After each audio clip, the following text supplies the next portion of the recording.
आप सबको प्रभु यीशु मसीह के नाम में जय मसीह की। उम्मीद करता हूँ आप सब सुरक्षित होंगे और अपने अपने घरों में होंगे। कोरोना वायरस का लॉकडाउन 2 शुरू हो चुका है। हम सबको जो है अपने अपने घरों में रहना है, बातों को मानना है जो सरकार हमें कह रही है और सुरक्षित रहना है। आज मैं आप लोगों के सामने आया हूँ। आप लोगों से वचन के द्वारा मैं बातें करना चाहता हूँ कि वचन हमें इन परिस्थितियों में क्या सिखाता है, क्या बताता है। मैं वचन पढ़ रहा था, बहुत जगह मेरे को ऐसी बातें पढ़ने को मिली जो आज के दौर को दर्शा रही हैं। वो भविष्यवाणियाँ पूरी हो रही हैं जो इस वचन में लिखी हुई हैं। सच में जो है ये बहुत बुरे दिन चल रहे हैं जिनका वचन में जिक्र है, और हम सबको इनका कैसे सामना करना है ये वचन हमें सिखाता है। ये हम खुद से नहीं कर सकते हैं, सिर्फ और सिर्फ प्रभु यीशु मसीह के द्वारा हम इस परिस्थितियों में भी स्थित रह सकते हैं, विश्वास में दृढ़ रह सकते हैं, प्रभु के नज़दीक रह सकते हैं, उसमें बने रह सकते हैं। हम सब सुलेमान राजा को जानते हैं, हमने वचन पढ़ा है, बाइबल में लिखा है सुलेमान राजा जैसा बुद्धिमान कोई नहीं हुआ। सुलेमान राजा जितना वैभव, धन दौलत किसी के पास नहीं था। उसकी 700 पत्नियां थीं और 300 रखेलियां थीं।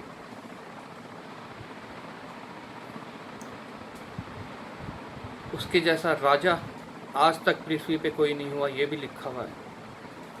जब हम पहले राजा की पुस्तक पढ़ते हैं, उसके 11वां अध्याय में लिखा है, उसकी 30वीं आयत पे, उसकी 700 रानियां थी और 300 रखेलियां थी, और उसमें पूरा जिक्र है कि उसके पास क्या क्या था, कहाँ कहाँ से कितने राजा, कितनी रानियां उसके पास आती थी उसके वैभव को देखने।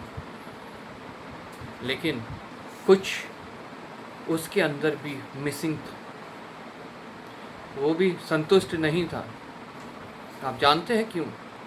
उसने सदुपदेशक की पुस्तक में पहले अध्याय 2री आयत में लिखा है, व्यर्थ ही व्यर्थ, व्यर्थ ही व्यर्थ, सब कुछ व्यर्थ। जो कुछ उसने कमाया, जो कुछ उसके पास था, जितना वैभव, जितनी धन दौलत, जितनी सामर्थ, जितनी रानियां, जितनी रखेलियां, जितने उसके पास हर्षोल्लास के समान थे, जितना उसके पास आनंद के समान थे, जितना वैभव के साथ वो रहता था, जितनी लेविशली वो रहता था, लेकिन अंत में उसने कहा व्यर्थ ही व्यर्थ, व्यर्थ ही व्यर्थ, सब कुछ व्यर्थ,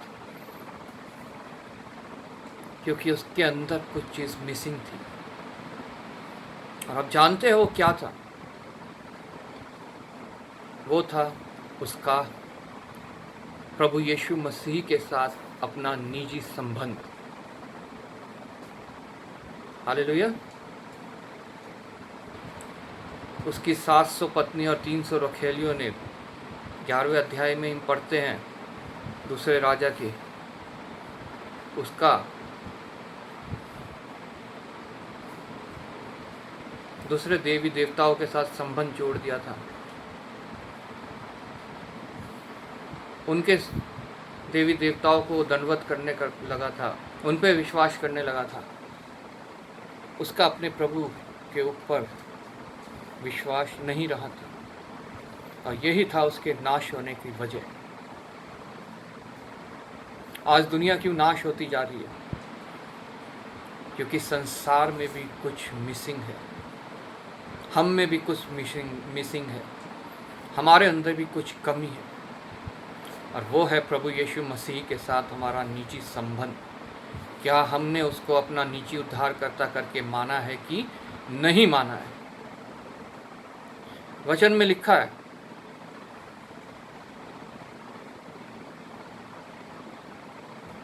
आज की परिस्थितियों के बारे में भजन संहिता 110 और उसका 6 जब पढ़ते हैं, मैं आपके सामने ये पढ़ना चाहूँगा।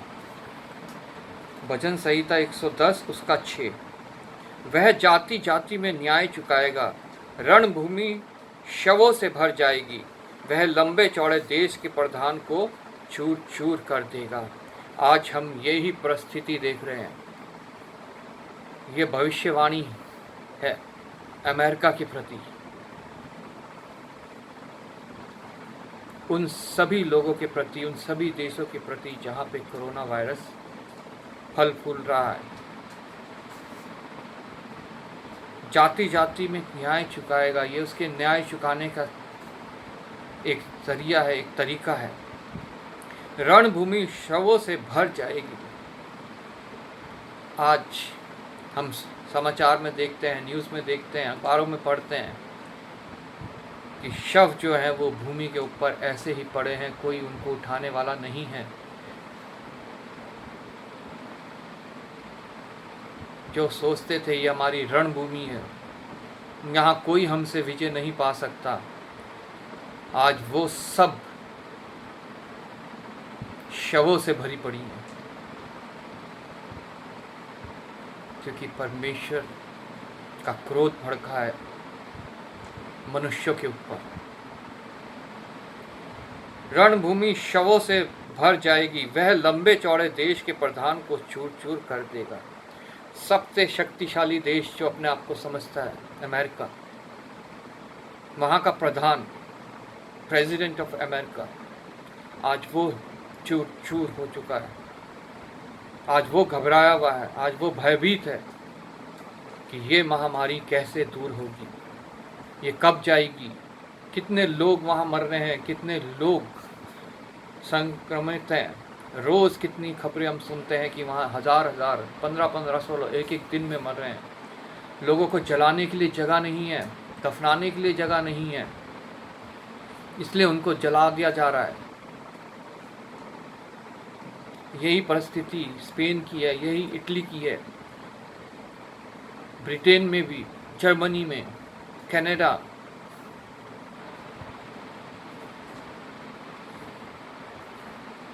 कितना हाहाकार मचा हुआ है।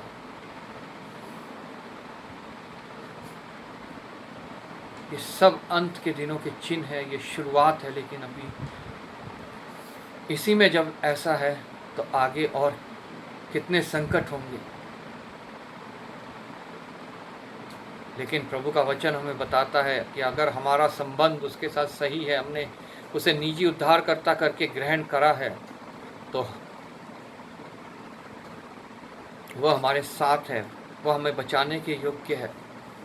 शद्रक, मेशक, अबेदनगो के बारे में आप सब जानते हैं। उन्हें बोला गया कि दंडवत कर राजा की मूर्ति को, लेकिन उन्होंने नहीं किया।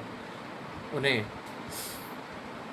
आग में डाल दिया गया, 7 गुना भड़का के वो भी, लेकिन उनका बाल तक पाका न हुआ, धुएं तक की बदबू उनमें नहीं आई।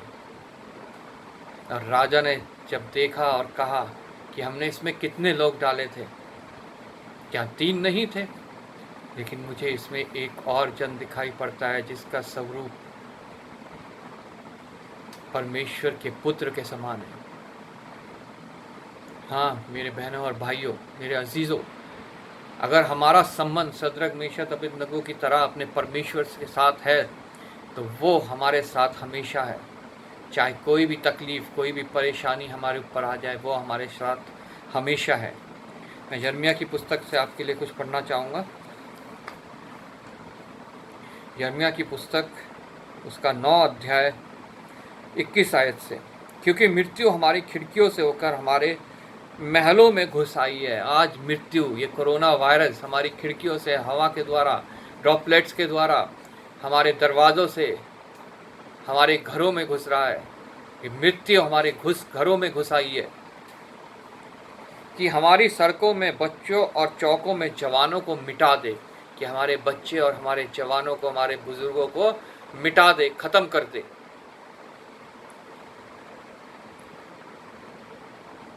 तू कह, यहोवा यो कहता है, मनुष्य के शव ऐसे पड़े रहेंगे जैसे खाद खेत के ऊपर। आज वही ये वचन को हम पूरा होते देख रहे हैं। मनुष्यों के शव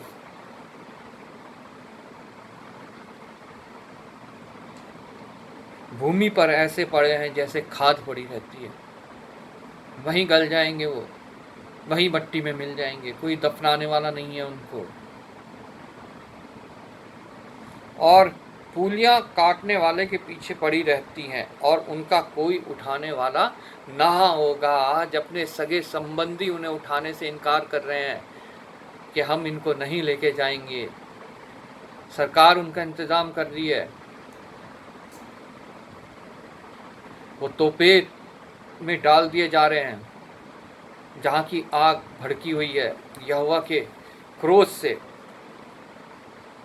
यशायाह नबी की पुस्तक उसका 30 अध्याय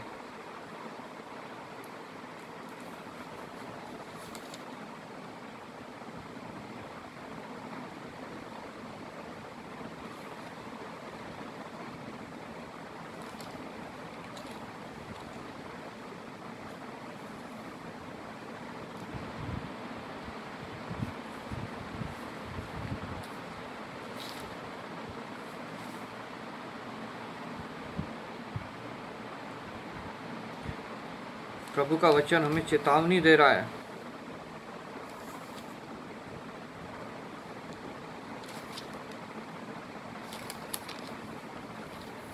तीस अध्याय उसकी 33 आयत। बहुत काल से तोपेत तैयार किया गया है, बहुत काल से ये तोपेत तैयार किया गया है। तोपेत का मतलब जहाँ ढेर सारी लाशों को एक साथ डाल के जला दिया जाता है। वह राजा ही के लिए ठहराया गया है। वह लंबा चौड़ा और गहरा है भी बनाया गया है। वहाँ की चिता में आग और बहुत सी लकड़ी है। यहोवा की सांस चलती हुई गंधक की धारा के समान उसको सुलगाएगी। वो तोपेत।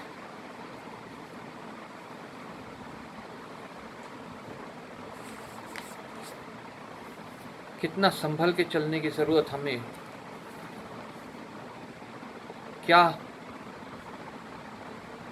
हमें कोई धन दौलत इस भयानक आपदा से बचा सकती है? नहीं मेरे बहनों और भाइयों, इस महामारी से ना गरीब बच सकता है, ना अमीर बच सकता है, और ना ही किसी जाति का जन बच सकता है, क्योंकि ये प्रभु की ओर से उसका भड़का हुआ कोप है। यिर्मयाह उसका 23 आयत से यहोवा यो कहता है, बुद्धिमान अपनी बुद्धि पर घमंड ना करे। कितने साइंटिस्ट हैं, कितने डॉक्टर्स हैं, कितने नर्सिस हैं, नेता हैं, इंटेलेक्चुअल्स हैं। बुद्धिमान अपनी बुद्धि में घमंड ना करे, वो इसको ना हरा पाएंगे। परंतु जो घमंड करे वह इस बात पर घमंड करे कि वह मुझे जानता और समझता है कि मैं ही वह यहोवा हूँ जो पृथ्वी पर करुणा, न्याय और धर्म के काम करता है। हालेलुया। क्योंकि मैं ही वो यहोवा हूँ जो पृथ्वी पर धर्म, जो करुणा, न्याय और धर्म के काम करता हूँ। कोई बुद्धि से हम अपनी इससे नहीं जीत सकते, लेकिन अपने परमेश्वर के चरणों में आने से हम इससे जीत सकते हैं। प्रभु का वचन सपन्य की पुस्तक उसकी 1:18 में लिखा है, ना सोना, ना चांदी, ना कोई धन दौलत हमें उस रोष के दिन उसकी अग्नि से बचा सकती है। अगर बचा सकती होती तो अमेरिका सबसे अमीर देश, आज वहाँ ऐसा हाहाकार न मचा होता। अगर गरीबी बचा सकती होती तो पाकिस्तान में आज हाहाकार न मचा होता। अमीर से अमीर देश, गरीब से गरीब देश, हर जगह हाहाकार मचा हुआ है। इससे हमें कोई नहीं बचा सकता। सिर्फ बचा सकता है तो सिर्फ एक जन, प्रभु यीशु मसीह। हमें उसे जानने की ज़रूरत है, क्योंकि वो खुद कहता है कि घमंड करे तो इस बात में घमंड करो कि तुम मुझे जानते हो, मुझे समझते हो, अपना निजी उद्धार करता। देश के देश आज बचाए जा सकते हैं अगर वो अपना निजी उद्धार करता, करके परमेश्वर को एक्सेप्ट करते हैं, हर एक इंडिविजुअल अपना निजी उद्धारकर्ता करके परमेश्वर को एक्सेप्ट करता है,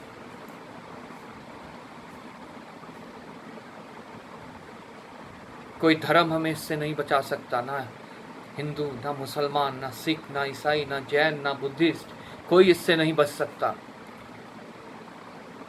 किसी मंदिर में जाके प्रार्थना करने से, किसी चर्च में जाके प्रार्थना करने से, किसी गुरुद्वारे में जाके मत्था टेकने से, किसी मस्जिद में जाके नमाज पढ़ने से इससे नहीं बचा जा सकता, अगर हमारा पर्सनल रिलेशनशिप हमारे प्रभु यीशु मसीह के साथ नहीं है। तो वचन हमें बताता है कि उद्धार पाने के लिए, बचने के लिए मन में विश्वास किया जाता है और मुंह से अंगीकार किया जाता है कि तू ही मेरा निजी उद्धार करता है।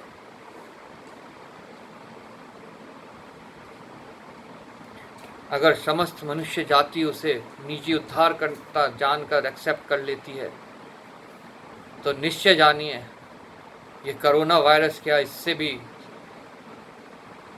7 गुना ज़्यादा खतरनाक वायरस आ जाए, जैसे शद्रक, मेशक, अबेदनगो को 7 गुना ज़्यादा अग्नि को भड़काया गया, तब भी हमारा कुछ ना बिगाड़ पाएंगे, ना हमारा, ना हमारे शहर का, ना हमारे देश का, और ना हमारी दुनिया का।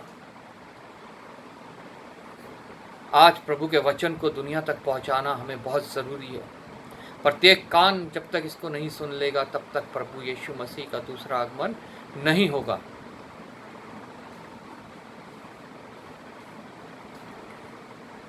प्रभु हमारे को चेतावनी दे रहा है इस कोरोना वायरस के द्वारा, इस कोविड-19 के द्वारा, कि आ जाओ, अभी भी आ जाओ, मेरे चरणों में आ जाओ, मुझे अपना निजी उद्धारकर्ता ग्रहण कर लो। हम में से प्रत्येक के दिल में खड़े होकर खटखटा रहा है वो, कि अपने दिल के द्वार को मेरे लिए खोलो। क्या आज हम उसके लिए अपने दिल के द्वार को खोलते हैं? अगर खोलते हैं तो निश्चय जानिए हमारी कुछ भी हानि ना होगी, शैतान हमें ना चुरा सकेगा। सदुपदेशक में सुलेमान लिखता है कि मृत्यु का दिन जन्म के दिन से उत्तम है।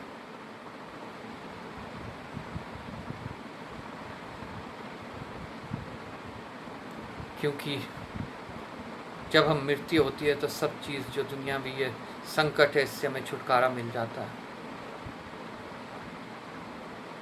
और हम अपने परमेश्वर के पास जाते हैं, अपने प्रभु यीशु मसीह के पास जाते हैं, जो जगह उसने तैयार की है। संत पौलुस लिखता है, जीना मेरे लिए मसीह और मरना मेरे लिए नफ़ा है। हालेलुया। हम जिए तो मसीह के लिए जिए, हम जो कुछ करें वो मसीह के लिए करें, और अगर हमें मृत्यु भी आती है तो वो हमारे लिए सबसे बड़ा लाभ है, क्योंकि हम अपने प्रभु के पास उसके चेहरे को निहारने जाने पाएंगे, दूतों के साथ मिलकर उसकी महिमा स्तुति करने पाएंगे। लेकिन उससे पहले उसको अपना निजी उद्धारकर्ता करके ग्रहण करना बहुत ज़रूरी है। सिर्फ चर्च जाना ज़रूरी नहीं है, बाइबल पढ़ना ज़रूरी नहीं है, सिर्फ उसके भजन गा देना सिर्फ ज़रूरी नहीं है। बहुत से ऐसे लोग हुए जिन्होंने उसके लिए गीतों को गाया, भजन को गाया, लेकिन उसको निजी उद्धारकर्ता करके ग्रहण नहीं किया। उनके लिए उद्धार नहीं है। उद्धार सिर्फ उस जन के लिए है जो उसे अपना निजी उद्धारकर्ता करके ग्रहण करता है, अपने गुनाहों को उसके सामने मान लेता है, उसके बलिदान के ऊपर विश्वास करता है कि वो मेरे लिए मारा गया, मेरे लिए गाड़ा गया, मेरे लिए जी उठा। इजरायली लोगों को जब सांप ने काटा तो उन परमेश्वर ने क्या योजना बनाई कि एक पीतल के सांप को लकड़ी में लगा के ऊपर कर दिया। जो कोई उसको देखता था उसको सांप से, उसके विष से कोई नुकसान नहीं होता था और वो बच जाता था। आज शैतान सांप बन के हम सबको डस रहा है, हम सबको नुकसान हो रहा है, लेकिन जो कोई उस ऊंचे पे चढ़ाए गए सलीब पे चढ़ाए गए प्रभु यीशु मसीह की ओर देखता है, उसको उस विष से, उस जहर से कोई नुकसान नहीं है। कि मैं नहीं, वचन हमें बताता है।